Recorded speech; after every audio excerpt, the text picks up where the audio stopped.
जय हिंद। उत्कृष्ट एजुकेशन के इस ऑनलाइन प्लेटफॉर्म पे मैं अखिलेश आप सभी का स्वागत करता हूँ। आज हम लोग पढ़ेंगे law of torch. Law of torch में देखिए क्या क्या हम लोग पढ़ेंगे। सबसे पहले इस लॉ ऑफ टॉर्च में हमको क्या क्या आज पढ़ना है। ये टॉर्च क्या होता है उसकी परिभाषा देखेंगे तथा उसकी विशेषता के बारे में जानेंगे। उसके बाद से हम लोग पढ़ेंगे टार्च और टार्च और ब्रीच ऑफ कॉन्ट्रैक्ट में अंतर। उसके बाद से देखेंगे हम लोग टार्च और ब्रीच ऑफ ट्रस्ट में अंतर। उसके बाद से देखेंगे हम लोग टॉर्च एंड क्राइम में अंतर क्या होता है, डिफरेंशिएशन क्या होता है। उसके बाद से हम लोग देखेंगे इंजरी साइन डायनम क्या होता है। फिर देखेंगे हम लोग डायनम साइन इंजरी क्या होता है। इन सब के बारे में पढ़ेंगे हम लोग। तो देखिए परीक्षा के दृष्टि से यह बहुत ही महत्वपूर्ण टॉपिक है। और पिछले पूर्व में देखा जाए जो परीक्षाएं हुई हैं, जो भी 19 की 18 की, तो इसमें ये सभी टॉपिक जो हमने लिया है वो आया ही आया है। तो इसलिए आज के क्लास को मिस नहीं करेंगे, आप लोग सभी लोग ध्यान से पढ़ेंगे। तो आइए हम लोग शुरू करते हैं। तो डिफिनेशन ऑफ टॉर्च क्या होता है इसको देखते हैं। अपकृत की परिभाषा क्या होती है। सर्वप्रथम हम लोग ये देख लेते हैं ये टॉर्च शब्द आया कैसे है और ये क्या है। The word torch is a French equivalence of English word wrong. जो टॉर्च शब्द है यह फ्रेंच भाषा का जो इंग्लिश वर्ड है रॉन्ग है उसके बराबर है। और the word torch is derive for the Latin word, यह लैटिन भाषा के टॉर्चिज्म शब्द से बना हुआ है। एक बहुत ही महत्वपूर्ण विधि विशेषज्ञ रहे हुए हैं फ्रेशर के अनुसार देखिए अपकृत क्या होता है। अपकृत किसी विधि के अधिकार का सामान्य रूप से उल्लंघन है जो क्षतिग्रस्त व्यक्ति को क्षतिपूर्ति के लिए मुकदमा चलाने का अधिकार देता है। Infringement to right a private individual given a right of compensation at the suit of the injured party. इसको निम्न उदाहरण से और आसानी से समझा जा सकता है। मान लीजिए अगर कोई ए व्यक्ति किसी बी व्यक्ति का कोई हानि पहुंचाता है, क्षति पहुंचाता है, तो बी व्यक्ति स्वतंत्र है उसके प्रति अपने क्षतिपूर्ति को लेकर न्यायालय में मुकदमा दायर करने के लिए। के अनुसार देखते हैं हम लोग अपकृत क्या होता है। अकॉर्डिंग टू फ्लेमिंग के अनुसार क्या होता है अपकृत। In very general term, a tort is a civil wrong other than a breach of contract which the law will redress by a award damage। बहुत साधारण शब्दों में अपकृत संविदा भंग से भिन्न सिविल दोष है जिसके लिए विधि क्षतिपूर्ति के आदेश द्वारा उपचार प्रदान करता है। अब नेक्स्ट हम लोग देखते हैं अपकृत की विशेषता क्या होती है। अपकृत किसी व्यक्ति के अधिकार का उल्लंघन है या उसके प्रति अन्य व्यक्ति द्वारा कर्तव्यों की अवहेलना है। दूसरा देखते हैं हम लोग अपकृत उन अनुचित कृत्यों से भिन्न होता है जो पूर्ण रूप से संविदा भंग के अंतर्गत आते हैं। व्यवहार न्याय संगतों में नुकसानी पाने की कार्रवाई करके इसका उपचार प्राप्त किया जा सकता है। यह एक कृत्यों से भी भिन्न है जिसे अपराध कहा जाता है। यह उस कृत्य से भी भिन्न है जिसे अपराध कहा जाता है। अपकृत्य में जिस अधिकार का अतिक्रमण होता है वह सर्व अधिकार होता है। अपकृत्य विधि का उद्देश्य है क्षतिपूर्ति अथवा वादी को यथासंभव उस अवस्था में ले जाया जाए। नेक्स्ट हम लोग देखते हैं अपकृत्य की विशेषता। अपकृत्य किसी व्यक्ति के अधिकार का उल्लंघन है या उसके प्रति अन्य व्यक्ति द्वारा कर्तव्यों की अवहेलना है। अपकृत्य उन अनुचित कृत्यों से भिन्न होता है जो पूर्ण रूप से संविदा भंग के अंतर्गत आते हैं तथा व्यवहार न्याय संघों में नुकसानी पाने की कार्रवाई करके इसका उपचार प्राप्त किया जा सकता है। यह उन कृत्यों से भी भिन्न होता है जिन्हें हम अपराध कहते हैं। अपकृत्य में जिस अधिकार का आक्रमण होता है वह सर्वबंधी अधिकार होता है। अपकृत विधि का उद्देश्य होता है क्षतिपूर्ति अर्थात वादी के यथासंभव उस अवस्था में ला देना मानो कि उसके प्रति कोई अपकृत ही न हुआ हो। टॉर्च और ब्रीच ऑफ कॉन्ट्रैक्ट में अंतर क्या होता है। अपकृत और संविदा भंग में अंतर क्या होता है। फर्स्ट है हम लोग का अपकृत टॉर्च। टॉर्च क्या होता है? अपकृत्य में व्यक्ति उन कर्तव्यों का उल्लंघन करता है जो विधि द्वारा प्रत्यक्ष या अप्रत्यक्ष रूप से निर्धारित किया गया हो, जबकि ब्रीच ऑफ कॉन्ट्रैक्ट में व्यक्ति उन कर्तव्यों का उल्लंघन करता है जिन्हें करने के लिए उसने दूसरे व्यक्ति से संविदा की हो। अब टॉर्च में क्या होता है? टॉर्च में जिन व्यक्तियों का उल्लंघन होता है वे विधि द्वारा निर्धारित होते हैं तथा समस्त समाज के प्रति होते हैं। और ब्रीच ऑफ कॉन्ट्रैक्ट में क्या होता है? इसमें जिन व्यक्तियों का उल्लंघन होता है उनका संबंध संविदा के पक्षकारों से होता है। इंटेंशन का कोई महत्व नहीं होता है, जबकि ब्रीच ऑफ कॉन्ट्रैक्ट में इंटेंशन का बहुत बड़ा महत्व होता है और टॉर्च में क्षतिपूर्ति के रूप में दिया जाता है। अपकृत्य में क्षतिपूर्ति दंड के रूप में दिया जाता है, जबकि ब्रीच ऑफ कॉन्ट्रैक्ट में क्षतिपूर्ति दूसरे पक्ष को हुई हानि के रूप में प्रतिकर के रूप में दिया जाता है। और टॉर्च में फिर क्या होता है? क्षतिपूर्ति पहले से निर्धारित नहीं की जा सकती, जबकि ब्रीच ऑफ कॉन्ट्रैक्ट में जो क्षतिपूर्ति होती है वो पहले से ही निर्धारित होती है। और टॉर्च में अपकृत्य में जो क्षतिपूर्ति होती है वो पहले से निर्धारित नहीं होती है। और क्राइम में अंतर, अपकृत्य और अपराध में क्या अंतर है आइए देखते हैं हम लोग। अपकृत्य, इसमें क्षतिपूर्तिवादी को दिलाया जाता है, जबकि क्राइम में जुर्माना राज्य को उसमें जमा किया जाता है। अपकृत्य में क्या होता है? इसमें क्षतिपूर्ति के लिए वाद चलाया जाता है, जबकि क्राइम में, अपराध में अपराधी को दंड दिलाने के लिए मुकदमा चलाया जाता है, प्रयास किया जाता है। और टॉर्च में क्या होता है? अपकृत्य में पीड़ित पक्ष को स्वयं न्यायालय में जाकर क्षतिपूर्ति के लिए प्रार्थना करनी होती है, जबकि क्राइम में राज्य स्वयं एक पक्ष होता है तथा अपराधी को दंड दिलाने का प्रयास करता है। जबकि अपकृत्य में यह दीवानी दोषी है तथा वाद दीवानी प्रक्रिया संहिता के अनुसार चलाया जाता है। यानी जो अपकृत्य है उसमें सिविल रॉन्ग और सीआरपीसी के अनुसार चलाया जाता है मुकदमा, जबकि इसमें अपराध में दंड संहिता की धारा में भी भेद होता है या मुकदमा दंड की संहिता यानी सीआरपीसी के अनुसार चलाया जाता है। इसमें सिविल रॉन्ग के अनुसार चलाया जाता है और सीपीसी के अनुसार चलाया जाता है, जबकि क्राइम में सीआरपीसी के अनुसार चलाया जाता है।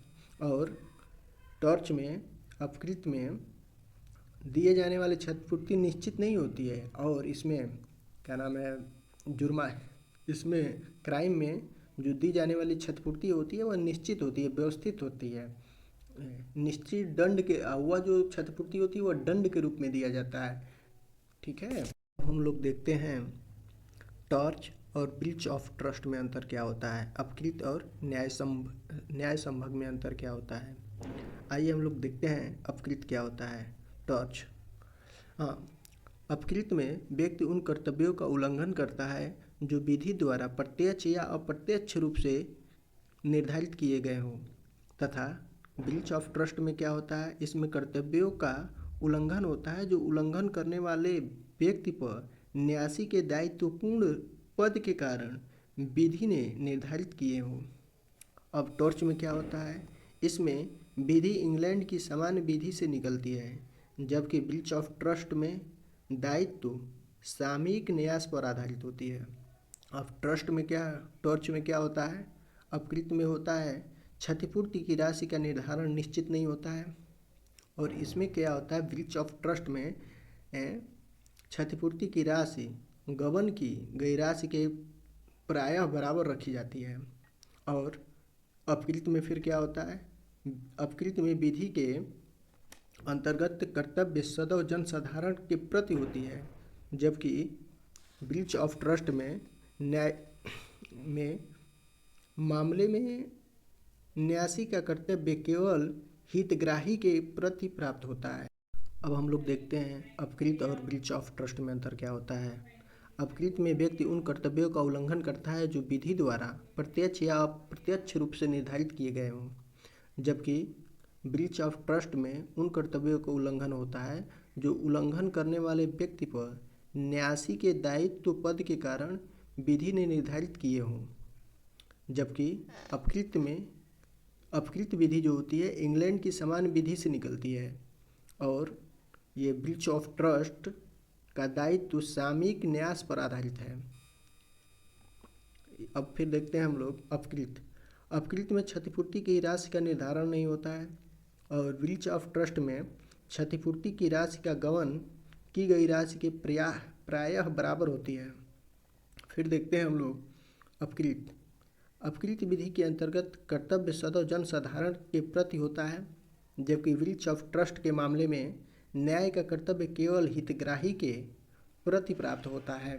नेक्स्ट आइए हम लोग देखते हैं इंजीरिया साइन डेमो। अब बिना क्षति के हानि कैसे होता है इसको समझ लेते हैं। यहाँ इंजीरिया का सीधा सीधा अर्थ होता है इंजरी। इंजरी मीन्स होती है हानि। साइन का अर्थ होता है विदाउट, यानी विदाउट मीन्स होता है बिना। और यहाँ डेमो का अर्थ होता है डैमेज से। अब डैमेज कई प्रकार के हो सकते हैं। एक तो मनी के हिसाब से किसी व्यक्ति की क्षति जो होती है, या तो मनी की क्षति हो सकती है, या फिर सर्विस की क्षति हो सकती है, या फिर हेल्थ की क्षति हो सकती है। तो आइए हम लोग समझते हैं बिना क्षति की हानि कैसे होता है। आपका कोई मकान है, मकान में जो दरवाज़ा है वह खुला हुआ है, मकान का दरवाज़ा खुला हुआ है और कोई बाहरी व्यक्ति जिसको आप नहीं जानते हैं, जिससे आपका कोई मतलब ही नहीं है, वह व्यक्ति आता है और आपके घर में घुस जाता है। तो वहाँ पे वह व्यक्ति क्या कर रहा है? वहाँ पे वह व्यक्ति ट्रेस पासिंग कर गया, यानी आपको बिना अनुमति के आपके घर में घुस गया, यानी ट्रेस पासिंग कर गया। तो वहाँ तो आपकी कोई हानि भी नहीं हुई, उसने आपके घर में घुस के कोई हानि भी नहीं किया, लेकिन ट्रेस पासिंग कर गया। और वही जो ट्रेस पासिंग है वह उसमें आपकी न मनी की हानि होती है, न सर्विस की हानि हुई, न हेल्थ की हानि हुई। बस वह व्यक्ति ने क्या किया, बिना आपके अनुमति के आपके घर में घुस जाता है। और यही जो घर में घुसना, यही क्या है, वह आपकी प्रॉपर्टी है। आपकी प्रॉपर्टी में कोई व्यक्ति अगर बिना आपके अनुमति के घुस जाता है तो आप स्वतंत्र हैं उसके प्रति न्यायालय में वाद दायर करने के लिए। वह व्यक्ति ट्रेस पासिंग कर गया, अर्थात वहाँ पे न्यायालय का इंजरी साइन डेमो लागू हो जाता है, यानी बिना क्षति के हानि, यानी उसके प्रति आप वाद ला सकते हैं। वह व्यक्ति आपका कोई नुकसान भी नहीं किया और कोई क्षति भी नहीं हुई और कोई इंजरी भी वहाँ पे नहीं हुई, फिर भी आपके बिना अनुमति के घर में घुसा, इसलिए आप उसके प्रति वाद ले सकते हैं, क्योंकि वह आपके प्राइवेट जगहों पे आया है जहाँ आप अनुमति किसी बाहरी व्यक्ति को नहीं दिए हैं। इसको एक केस के माध्यम से और आसानी से समझ सकते हैं। केस है अभी वर्सेस वाइट का मामला है, यह 1903 का मामला है। इस मामले में क्या होता है, वादी 18 साल से ऊपर का है, यानी वह वयस्क है, उसको मत देने का अधिकार है।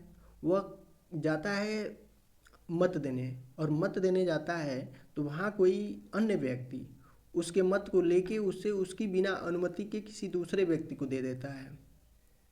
अब यहाँ पे उसने उसके मत को दे देता है और उस व्यक्ति को देता है जिसको ये वादी मत देना नहीं चाहता है। फिर बाद में जब वोटों की काउंटिंग होती है तो वादी का जो पक्ष है जिसको यह वोट देना चाहता था वह जीत जाता है, किंतु न्यायालय में यह वाद लेके आता है तो यहाँ पे न देने से कोई हानि तो नहीं हुई, जिसको वह चाहता था वह प्रत्याशी जीत गया, किंतु जो प्रतिवादी है वह कहीं न कहीं इसके मत का नुकसान किया है, यानी बिना अनुमति के वोट दिया है जिसको ये नहीं चाहता था। तो इसके प्रति न्यायालय में वाद लाया गया और इसे ही बिना क्षति के हानि कहा जाता है। उसके ऊपर मानहानि की मुकदमा चलाई जा सकती है।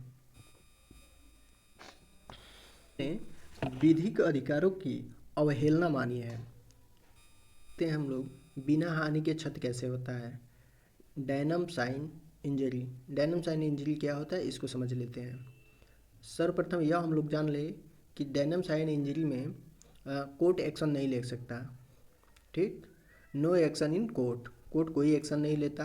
नो लीगल राइट्स बीच, इसमें कोई लीगल राइट्स बीच नहीं होता है।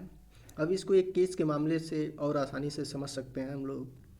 केस है गालेस्टर वर्सेस ग्रामर स्कूल का विवाद है। इस मामले में प्रतिवादी ग्रामर की कोचिंग कराता है, स्कूल चलाता है। इस एक कोचिंग में बहुत सारे बच्चे पढ़ने आते हैं, स्टूडेंट पढ़ने आते हैं।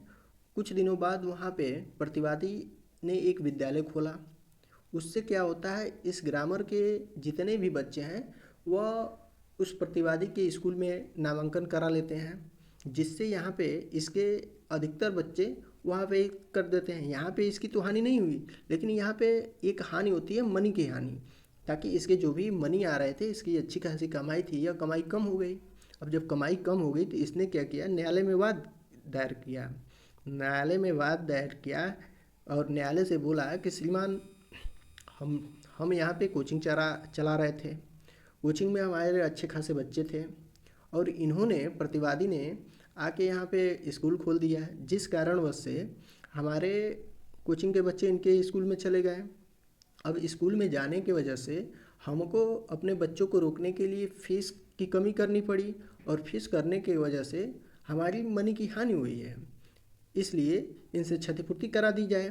तो न्यायालय ने अभी निर्धारित किया कि इसमें क्षतिपूर्ति का अधिकार नहीं है, वह बच्चे स्वतंत्र हैं, वह कहीं भी जाएं। आइए अब हम लोग देखते हैं बिना क्षति का हानि और बिना हानि के क्षति में अंतर। इंजरी साइन डायनम और डायनम साइन इंजरी में क्या अंतर होता है।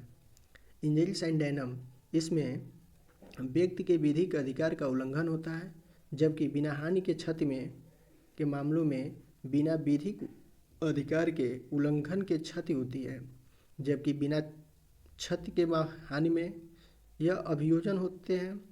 इसमें अभियोज्य नहीं होते हैं।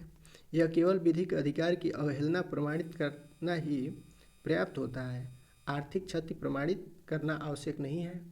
जबकि बिना विधिक अधिकार की अवहेलना के केवल क्षति प्रमाणित करने का कोई महत्व नहीं होता है।